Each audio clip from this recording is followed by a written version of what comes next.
За, сайн байцгаана уу? Бүгдээрэнд нь энэ өдрийн мэндийг хүргэе. За, эхний хичээл маань орсон байгаа тийм үү?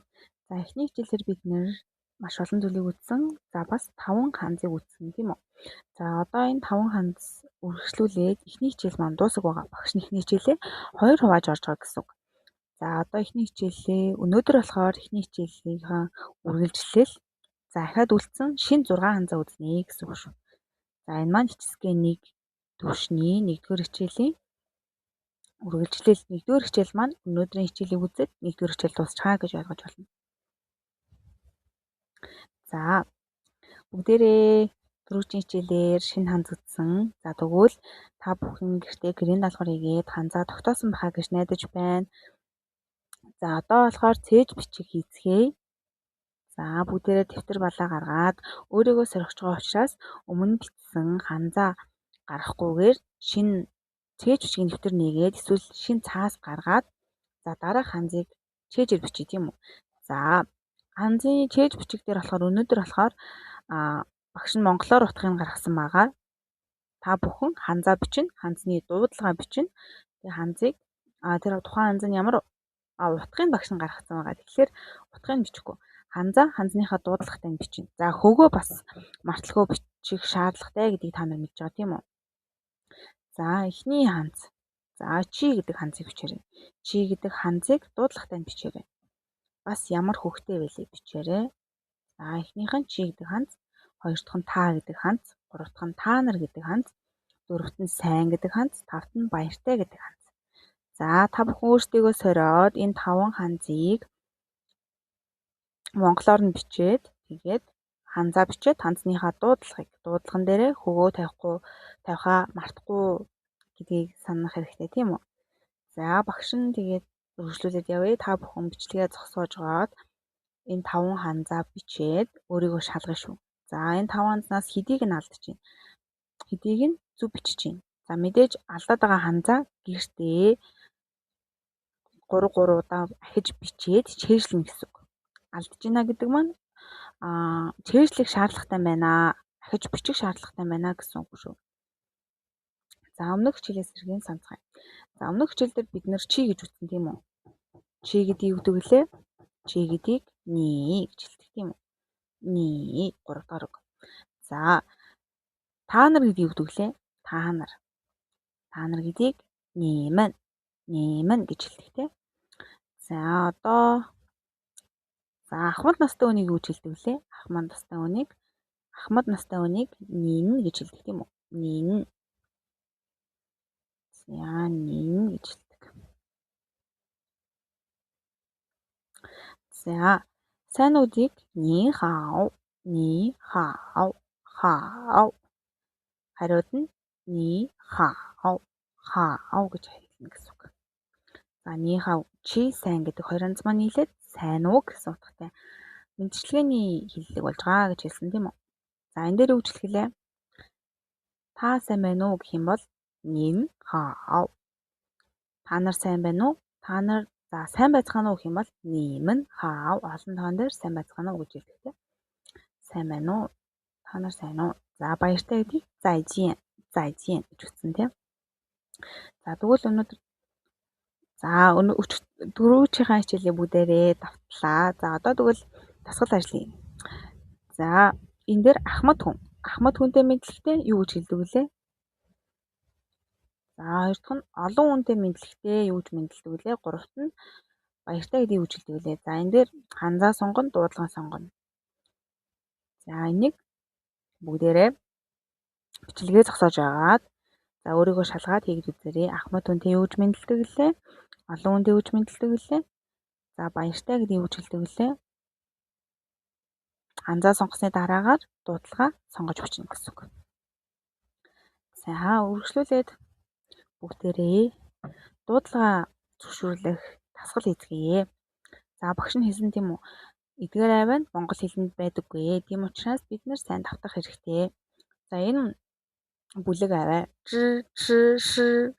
гэж хэлдэг нь хэлээ тагнаандаа нааж, тагнаандаа хүргэж хэлэх ёстой. За хэлээ тагнаандаа хүргэлээ. За зөө, зөө, зөө, 纸纸猪猪。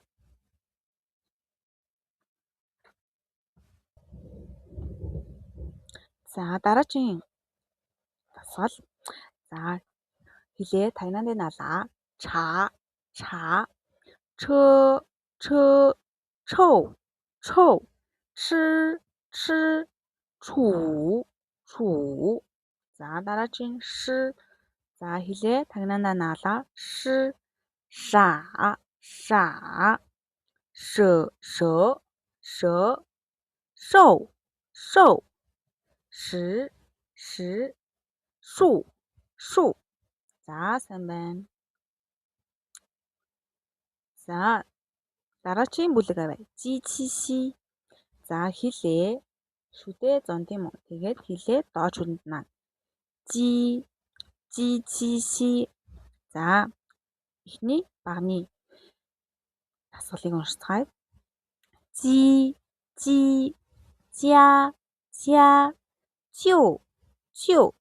Жиao жиao. Жян жян. За сайн байна.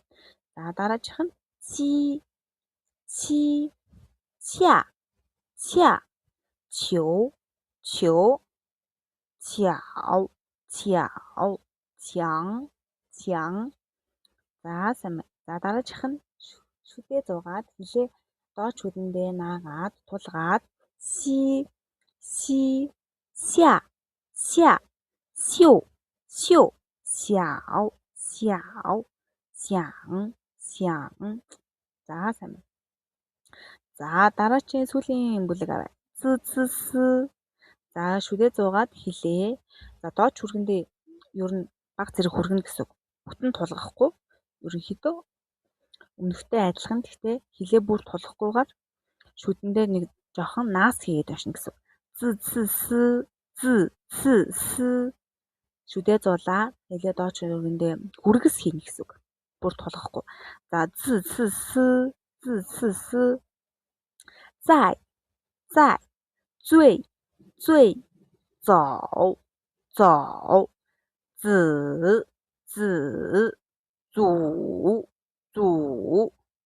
За дараагийн бүлэг авъя. цай цай.脆脆。凑凑。词词。粗粗。За дараачих нь赛赛。碎碎。手手。四四。俗俗。Сүү Chinese.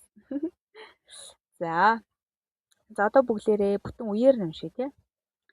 За зы зы ши зы зы ши. Яаж уншихаа бүгдээрээ мэдж байгаа тий. Хэлээ тагнааныхаа тоогоор хэсэгт наа.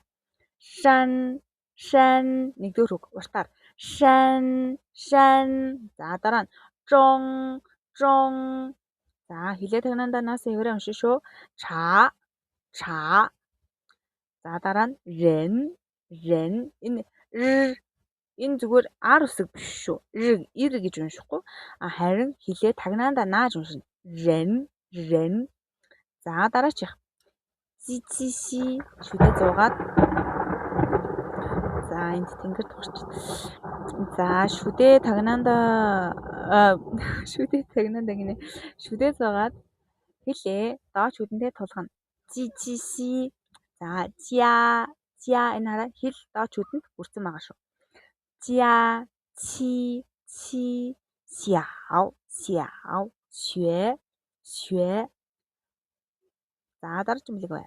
Б б п м. За ба ба. Пэн пэн. ма ма. ми ми. За сайн байна. За өнөөдрийн ханзандаа орцгоё. За өнөөдрийн эхний ханз. Лао ши лао ши. За лао ши гэж унших нь. Лао гэдэг нь эхний ханз, ши гэдэг нь дараагийн ханзах нь. За лао ши гэдэг нь багш гэсэн ханзах нь. Хоёр ханзнаас бүрдсэн лао ши багш. За эхний ханз нь зурлагын дараал нь энд байна. За энэ хоёр маань цугтаа цуг хэрэглэгдчихэж багш гэсэн утгатай. Лав гэсэн эхний ханз нь дангаар байх юм бол өөр утгатай. Хөгшин гэсэн утгатай. Хөгшин, хуучин гэсэн утгатай. За дараачийн ханз нь ш гэх юм бол дангаараа хэрэглэгддэггүй. Ерөнхийдөө багш, мастер гэсэн утганд ордог. За тэгээд лавш гэж цугтаа хэрэглэгдэж багш гэсэн утгатай шүү. За тэгэхээр энэ хоёр ханзыг бичиж авахдаа дэвтэр дээрээ цугт нь бичнэ гэсэн үг. Лав гэдэг нэг нэнд бичээд ш гэдэг дараачиг нэнд бичнэ гэсэн үг биш. Лавш гэдгээ нэг цугт нь бичээ дараачийн мөрөнд дахиад лавш гэд цугт нь бичнэ гэсэн үг. За зурлагын дарааллыг та бүхэн хараад бичээд аваарай. За багш нь бол бичлэгээ өргөжлүүллээ. Та маань бичлэгээ зогсоож аваад бичээд аваарай. За дараачийн ханз. 学生 За 学 хоёрдугаар үг, 生 нэгдүгээр үг. 学生 За 学生гэдэг маань сурагч гэсэн үг. За 学гэдэг маань өөрө дангаараа сурах гэсэн утгатай ханз ахна юм. За 生 гэдэг маань ерөнхийдөө хүнийг илэрхийлж байгаа гэсэн үг. 生 гэдэг нь за хүнтэй үгэнд зарим тохиолдолд ордог. За дангаараа бол бас өөр утга, зөндөө олон утга байгаа. За 学生гэж нийлж орсноороо сурагч, оюутан гэсэн утгатай байх нэ. За энэ хоёрыг маань мөн адил дандаа цугт нь бичиж сурагч гэсэн утгыг гаргах нэ. За тусад нь салгаж болохгүй, тусдаа салаа очих юм бол өөрөөр утгыг илэрхийлнэ гэж багш хэлсэн тийм. За бичлэгээ зогсоож байгаа танзаа бичээд аваарай. Зөв бичих дараалал нь энэ слайдын баруун талд гарч ийн тийм үү? За дараачийн ханз. 大家 За 大家гэдэг нь болохоор бүгдээрээ, бүгд гэсэн үг. За энд ерөөсөө хүмүүсийг хэлж байгаа гэсэн үг. Амьгүй зүйл орохгүй. 大家гэдэг нь бүх хүн, бүгдээрээ гэсэн хүмүүсийг хамруулж хэлж байна гэсэн үг. За багш мөн хэлсэндээ хоёр ханзыг цугт нь бичиж энэ утга гарч байгаа. Хэрвээ тус нь салгаа бичих юм бол өөр утга гаравчнаа гэсэн үг. За да гэдэг маань том гэсэн утга. Да гэдэг маань том гэсэн утга. Зя гэдэг нь гэр бүл, гэр гэсэн утга. За том гэр бүл гэсэн хоёр ханз маань нийлээд бүгдээрээ бүх хүмүүс гэсэн утгыг илэрхийлж байна. За ханзны зөв бичих дараалал энэ дэлгэцийн баруун талд гарч ийн. Та бүхэн маань бичээд аваарай. За өргөжлүүлээд өнөөдрийн 4-р ханз. 谢谢 За 谢谢тань сонсогч гинэ үү? За 谢谢гэдэг маань баярлаа гэсэн утгатай ханз ахна. За энэ ханз маань нэг ханзаа 2 удаа давтсан хэлбэр шүү. За юу. Нэг ханзыг 2 удаа бичсэн. 谢 гэдэг ханзыг 2 удаа давтаж орсноор 谢谢баярлаа гэсэн утгатай ханз ахна. За ханзаа бичихдээ мэдээж энэ 谢 гэдэг ханзыг 2 удаа давтаж бичнэ. За дуудлагын хувьд харах юм бол эхний ханз нь 4-р үг. 谢. Дараачийн ханз нь за хөггүй буюу энийг хөнгөн хөг гэж хэлдэг. Хөггүй ханз тэгэхээр байдаг бахна. Хөггүй ханз байдаг. 1-р хөг, 2-р хөг, 3-р хөг, 4-р хөг гэж үзсэн тийм үү? Харин түүнээс гадна хөггүй бас ханз байдаг бахна. Энийг хөнгөн хөг гэж нэрлэнэ. За хөнгөн үгийг яаж унших вэ гэхээр ерөнхийдөө өмнөх хөгтөнд наалдуулсан хийгээд хөнгөн хурдан уншина. 谢谢 За 谢谢. За бүгдээрээ ханзаа бичээд аваарай. Энэ хоёр ханзыг хоёуланг нь бичиж 谢谢болно тийм үү? Нэг удаа бичих юм бол 谢 болно гэсэн үг шүү. За өнөөдрийн 5 дахь ханз. 不客气 За 不客气гэдэг маань зүгээр дээ гэсэн үг. За монгол хэлэнд зүгээр дээ гэдэг маань ерөнхийдөө маш ерөнхий хэлбэрээр байдаг. Хятад хэлэнд болохоор баярлаа гэж хэлэх юм бол 不客气 зүгээр дээ гэж хэлдэг. Уучлаарай гэж хэлэхээр бас бид нэр зүгээр дээ гэж хэлдэг тийм үү? За тэр нь хоёр өөр янз байдаг шүү. За нэг ойлгоод аваарай. Баярлаа гэж хэлэх юм бол баярлаа гэсний хариунд зүгээр дээ гэж хэлэх юм бол 不客气 гэж хэлэх юм. 不客气. За энэ маань өөрөө хандны утгын хувьд аваад үзэх юм бол 不客气 гэдэг маань нэрлэх гэсэн үг. Бүү гэдэг маань өгөөсөх тэг хэрэггүй гэсэн үг. За тэгэхээр нэрлэх хэрэггүй дээ, зүгээр дээ гэсэн санаа гарч ийн гэсэн үг. За бүкөчи гэдэг маань хандсны зурлагын дараалал нь энэ гарч ийн та бүхэн маань бичиж аваарай. За баярлалаа гэж хэлсний хариуд зүгээрдээ гэж хэлэх юм бол бүкөчи гэж хэлнэ гэсэн үг. За уучлаарай гэж хэлсний хариуд зүгээр дэх юм бол өөр хандс байгаа гэдгийг ойлгоод аваарай гэсэн үг. За өнөөдрийн сүүлийн хандс тоншвэ. Тоншвэ. За тоншвэ. Тоншвэ гэдэг маань за ангийн сурагч судахтай. Швэ гэж бид нар өмнө үтсэн тийм үү сайн швэшэн. Швэ гэдэг маань өөрөө сурах гэсэн үнд судахтай гэж хэлсэн тийм үү. За тон гэдэг нь адилхан нэгэн зэрэг цуг гэсэн үг. Тэгэхээр цуг суралцдаг, адилхан суралцдаг гэсэн хоёр хандс маань нийлээд ангийн сурагч, нэг сургуулийн сурагч. За эсвэл үе тэнгийн сурагчдыг тоншвэ гэж хэлж болдог. Энэ зөвхөн ангийн сурагч гэсэн утгаар хязгаарлагддаг шүү. За багш нь сурагчаа тоншвэ гэж хэлж болно. За нэг сургуульд сурдаг үе тэнгийн хүүхдүүд өөрсдийгөө хоорондоо тоншвэ гэж хэлж болно. Танихгүй ч гэсэн хамаагүй. А нэг ангийн сурагчийг бас хоорондоо тоншвэ гэж хэлж болно. За энэ маш өргөн хэрэглээтэй тоншвэ гэж утга шүү. За өнөөдрийн хичээлээр бүгдээрээ энэ 6 хандсыг үзэж үзлээ. За бүгдээрээ өнөөдрийнхөө хандснуудыг үзээд дуслаа. За тэгвэл энийг харилцан ярианд хэрхэн ашиглаж болох талаар үздэцгээе. За багшаас минь уу гэх юм бол лаоши хаа гэж мэдлэгнэ. Лаоши хаа. За та бүхэн багштайгаа лаоши хаа гэж мэдлэнэ. За багш нь харин та бүхэнтэй сурагчтайгаа тоншвэмэн хаа гэж мэдлэнэ. Олон сурагчтай мэдлж чинь тий. Сурагчтай бүгдээрэнд нь хандаж мэдлж чинь тоншвэмэн хаа. А энэ дээр швэшэн хаа гэж мэдлдэг шүү. За хизээч ямар ч тохиолдолд швэшэн хаа гэж мэдлэхгүй. Зөвхөн тоншвэ хаа. Нэг сурагч явах юм бол тоншвэ хаа. Сурагч хоорондоо тоншвэ хаа гэж мэдлж болно. Багш нь сурагчтайгаа тоншвэ хаа, тоншвэмэн хаа гэж мэдлэнэ гэсэн үг. За дараа нь баярлалаа гэж хэлэх юм бол сие. Баярлсны хариуд зүгээрдээ гэж хэлэх юм бол бүкөчи зүгээрдээ гэж хэлнэ гэсэн үг. За олон хүнд хандаж бүгдээрээ сайн байцгаана уу гэж хэлэх юм бол дажиа хаа гэж хэлнэ гэсэн үг. Дажиа гэдэг нь бүгдээрээ гэж хэлсэн тийм. За тэгвэл бүгдээрээ өнөөдөр эхний хичээлээр маш олон хүнд юу гэж мэдлэх талаар үзлээ. Нэг хүн байх юм бол үе тэнгийн хүнд ни хаа. Настай өөрөөс чинь ахмад хүн байх юм бол нин хаа. Сургуулийн орчинд багштайгаа мэдлэх юм бол лаоши хаа. За сурагчтайгаа мэдлэх юм бол тоншвэмэн хаа. За үе тэнгийн сурагчтайгаа мэдлэх юм бол тоншвэ хаа. За олон хүнтэй мэдлэх юм бол нэмэн хаа гэж хэлж болж байна тий. За бас дажиа хаа гэж хэлж болно гэсэн үг. За ерөнхийдөө хөвчлэн дажиа хаа гэж за хүмүүс хоорондоо яриа эхлэхийн өмнө олон хүний өмнө тайзан дээр гараад дажиа хаа гэж хэлэх тохиолдол байдаг. За нэмэн хаа бас ашиглаж болно. Ерөнхийдөө дажиа хаа гэдгийг түгээмэл ашигладаг. Дажиа хаа.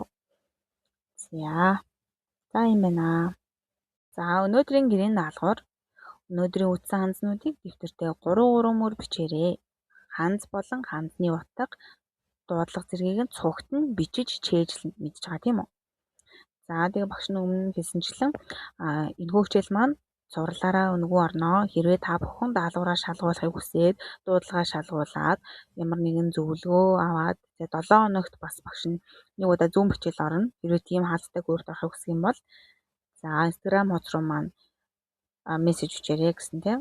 За өнөөдрийн хичээл суусан танд баярлалаа. Сие